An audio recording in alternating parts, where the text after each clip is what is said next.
how do we live in a way that is unapologetically authentic?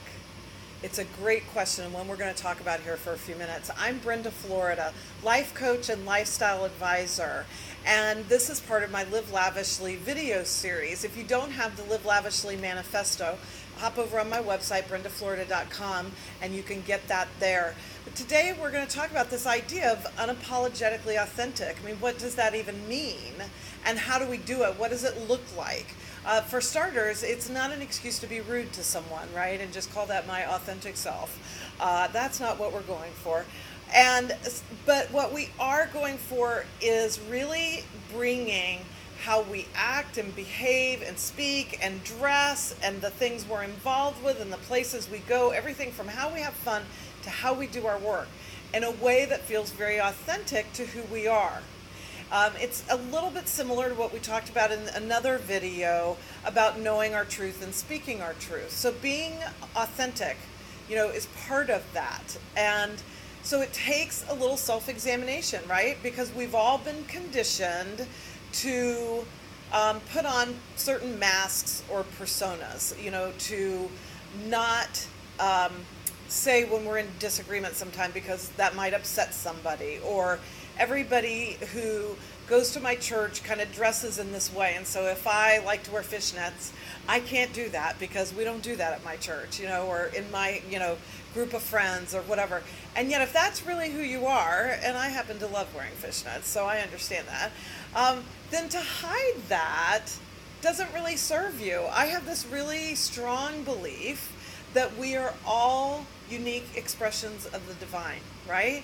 So that divine energy, however you like to look at it, as God or spirit or source or the quantum field, relies on each one of us to express itself, to express different aspects of its nature in the world at any given time. And so if you're not being your best you and the most authentic you, the youest you, as we might say, then that's a loss for the entire universe.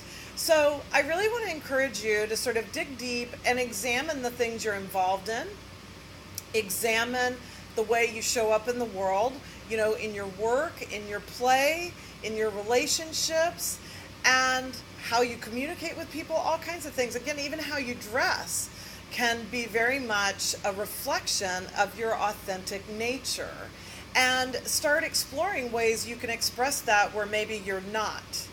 And think about how you can create more areas in your life where you get an absolute definite yes, and you give yourself the flexibility to change your mind. So I might have felt yesterday like it would be great fun to meet my girlfriend tonight for a drink at happy hour. But now it's afternoon and I don't really feel like doing it anymore. I feel like it's going to be better self-care if I stay home and, take it easy tonight. So do I call her and tell her that, or text her and tell her that?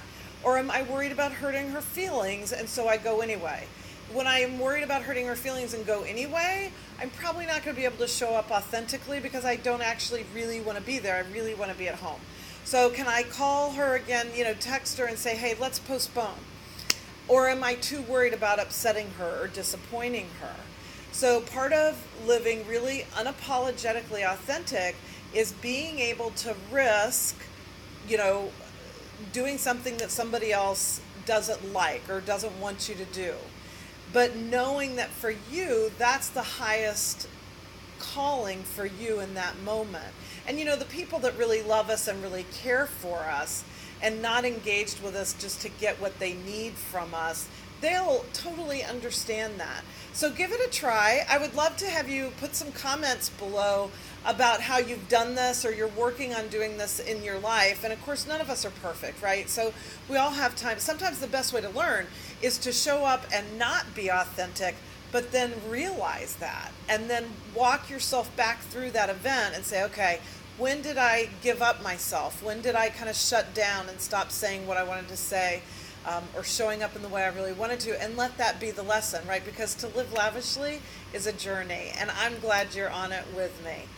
Thanks for being with me. I look forward to seeing your comments below, and check out my website, brendaflorida.com.